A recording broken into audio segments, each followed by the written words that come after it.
그 매물 얘기를 예전에 저희 프로그램에 나왔을 때 네. 한번 이런 상황이 올 거다라고 예상을 해준 적이 있으세요. 그래서 네. 저희가 당시 녹화본을 한번 일단 보고 정확하게 예측을 아니, 하셨는데, 무서운데요? 예, 그 얘기를 일단 들어보고, 네. 예, 그다음 계속 얘기를 나누겠습니다. 예. 흥미로운 지점이에요.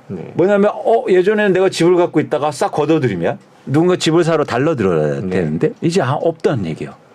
줄어들고 있다는 거예요. 그래서 지금 집을 갖고 있는 사람이 지치기 시작했어요. 지치는데 뭐냐면 거기다 전세 가격도 내려가고 있어. 심리적으로 쫓기죠. 더 흥미로운 현상은 그래서 못 버티면서 올해 연초부터 다시 매물을 증가시키지 않습니까? 못 버티는 거예요. 그러면 향후로 매물이 더 증가할 거예요. 매물이 증가하면 가격의 하락폭이 더 커질 수 있다는 거예요. 말씀해 주셨던 대로 실제로 매물이 늘었습니다. 근데 이 예전에 쓰셨던 표현을 보면 집주인이 지치게 되면 이렇게 매물이 나올 것 같다라고 얘기하는데 지금 그런 상황이라고 보고 계세요? 그렇죠. 이제 하반기로 갈수록 좀 더 상황이 그쪽 매물이 조금 더 증가할 가능성이 있어 보이고 집을 투자 목적으로 갖고 있는 사람만이 매물을 증가시킬 수 있잖아요. 네. 그죠? 내가 집을 거주하고 있는데 그거는 팔 수 없으니까. 네. 그래서 대부분 투자하시는 분들이 집에 매물을 내놓는데 투자한 입장에서 사실 여러 가지 고민이 더 되고 지금에서 집 파는 게 혹시 낫지 않을까? 라는 생각이 많아지고 있는 거죠. 그렇기 때문에 매물의 증가로 나타나고 있는 겁니다. 집주인들이 지쳐서 매물을 내놓게 되면 가격의 하락폭은 의외로 더 커질 수 있다. 당시에 이런 말씀을 해주셨는데 이제 지금 매물이 증가하는 것까지는 이제 예상대로 그렇게 진행이 됐는데 그러면 앞으로는 가격의 하락폭이 더 커지는 그런 상황이 올 수도 있는 건가요, 여전히? 예, 가능성이 있는데 지금 약간 변화가 좀 있어요. 네. 뭐냐면 결국엔 매물의 증가도 중요하지만 매물이 증가한 다음에 호가도 낮춰야 돼요. 네. 이게 이어져야 돼요. 그런데 지금 매물은 일단 증가시키고 있는데 호가를 안 낮추고 있어요. 그러다 보니까 가격 하락이 바로 일어나진 않고 제가 뭐 나중에 또 이거 검증되겠는데 또 뭐냐면 이제 거래량이 다시 엄청 감소할 겁니다. 네. 자, 매물은 증가하는데 호가를 올려놓으니까 수요가 감소하는 상황 속에서는 거래가 안 되겠죠. 네네. 그 가격으로. 그래서 아마 제가 볼 때는 3분기 때부터는 다시 거래량이 굉장히 많이 감소할 거예요. 그 과정 이후에 네. 호가를 낮추는 과정이 일어나요. 그래서 그때부터 이제 가격 하락이 본격화될 가능성이 있어 보입니다. 그래서 그래프 하나 잠깐 봐주시면 네. 서울 아파트의 매도 물량인데 어쨌든 계속 증가하고 있습니다. 근데 증가하고 있는 게 바로 가격 하락으로 이어지지 않는다. 말씀드렸듯이 호가가 안 낮아지니까 좀 계속 시장을 보는 거죠. 근데 저렇게 내놨는데 살 사람이 없단 말이에요. 그럼 이제 호가를 조금씩 낮추기 시작할 거고 그런데도 살 사람이 없고 매물은 더 증가하면 가격 하락폭이 좀 더 커질 수 있는 겁니다.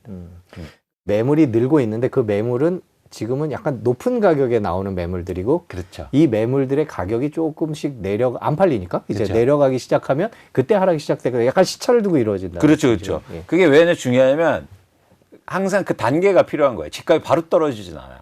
특히 매물을 볼 때는 예를 들어서 집값이 오른다고 예상하면 매물을 왜 증가시키겠습니까? 네. 그렇죠. 근데 뭔가 불확실성이 있고 집값이 떨어진다고 그렇게 집을 투자 목적으로 갖고 있는 분들이 예상하니까 집을 매물로 내놓기 시작해요. 근데 한번 송민님 한번 생각해 보세요.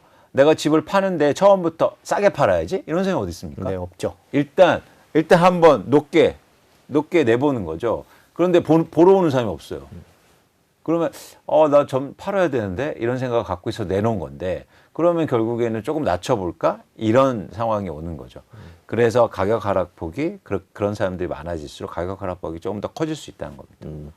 그러니까 지금 매물이 늘어나고 있는 것이 앞으로 물론 이제 상황 변화는 있을 수 있겠지만 가격 하락의 전조다 이렇게 봐도 될까요? 그렇죠. 굉장히 중요한 전조예요. 네, 그래서 저는 매물을 강조하는 이유가 거기에 있습니다. 매물이 증가하지 않으면 가격 하락이 안 돼요. 반대로 뭐냐면 매물이 감소하면 가격 상승폭이 굉장히 클 수 있다는 거죠. 최근 2020년과 21년도에 가격 상승이 굉장히 컸잖아요. 네. 그때 전형적인 현상이 매물 감소예요. 집값이 오를 것 같으니까 다 매물을 걷어들였단 말이에요. 그래서 집값이 오른 또 하나의 원인이 됐거든요. 근데 이제는 반대 현상이 일어나고 있는 겁니다. 네. 아까 거래량 얘기도 좀 해주셨어요. 이렇게 집값이 매물이 쏟아져 나오는데 가격이 높은 매물들이 나오면 뭐 매수자 입장에서는 쫓아갈 이유가 지금은 없다고 판단돼서 거래량이 더 줄을 수도 있다 이렇게 얘기를 해주셨는데 네. 지금 저희가 서울시 정보광장에서 온 거래량을 보면 뭐 1, 2, 3, 4, 5월 꾸준히 늘었는데 이제 조금씩 꺾이는 분위기인 것 같습니다. 저 거래량은 어떻게 해석을 하세요? 예, 말씀드린 대로 3분기에는 거래가 감소할 가능성이 굉장히 높아 보이고요. 네. 제가 저 거래량을 또 중요하게 생각했잖아요. 네. 저 추세적인 증가가 좀 필요하다. 근데 추세적으로 증가하지 못하는 거죠. 어떤 분이 이러시더라고요. 이것만 보고 아 그래도 100건씩은 증가한 거 아니냐. 물론 증가한 거죠. 네. 서울시 정보광장은 거래 건수를 기준으로 해서 네네. 거래한 뒤에 취소하는 게 고려가 안 돼 있습니다. 그걸 좀 감안한 이게 거래량인데 네. 잘 보시면 1, 2월은 증가했고 3월은 감소했고 4월은 증가했는데 이게 뭐냐면 추세적인 모습은 아니잖아요. 네. 그렇죠? 추세적으로 계속 증가해야 되는데 이런 상황 속에서 거래가 계속 증가하는 걸 좀 기대하기는 힘들다. 그리고 3분기부터는 거래가 다시 줄어들지 않을까 그렇게 예상하고 있습니다. 3분기부터는 아까 말씀해 주신 거래량이 줄어들고 그래서 매물의 가격이 내려가는 그런 상황이 3분기부터 시작될 수 있다 이렇게 봐도 될까요? 그렇죠. 거래는 줄어들고, 그러니까 거래가 줄어든 것도 중요하지만 중요한 게 왜 이런 시장의 변화가 일어나는 아는 거죠. 그러기 위해서는 올해 상반기에 시장의 가격도 회복하고 거래량이 증가한 이유를 찾아내야 되는데 그 이유는 아주 극명한 이유가 하나 있어요. 가격이 떨어지니까 수요가 붙은 거예요. 네. 네. 근데 가격이 다시 회복했잖아요. 그러니까 수요가 준 거예요. 네. 그래서 여기서 그러니까 이 상황 속에서 근데 매물이 증가해요. 매물이 더 증가하는 상황에서 수요가 줄었잖아요. 네. 그러면 다시 거래가 안 되기 시작하겠죠. 호가는 높으니까. 그다음에 이제 호가를 낮추면서 또 가격이 떨어지면 거래가 붙겠죠. 근데 흥미로운 현상은 향후로 가격이 떨어지면 똑같이 수요가 붙을 거 아니에요. 그런데 1분기 수요보다 하반기 수요가 더 감소할 거예요. 이유는 지금 시장을 움직이는 수요는 실수요이기 때문이에요. 그러니까 쉽게 말해서 가격이 10억 아파트가 8억으로 떨어지면 사는 사람이 있을 거 아니에요. 네. 실수요가. 근데 그 사람들은 시장에 항상 100명밖에 없습니다. 그러니까 1분기에 샀으면 똑같이 8억으로 떨어져요. 그러면 그 중에서 30명이 샀으면 70명밖에 안 남아 있다는 거예요. 살 사람이 많이 남아있지 않게 된다. 된다는. 네. 그렇게 돼서 여기서 팔리기 위해서는 이 가격보다 더 내려가야 돼요. 그래서 가격 하락폭이 좀 더 커질 수 있다는 거예요.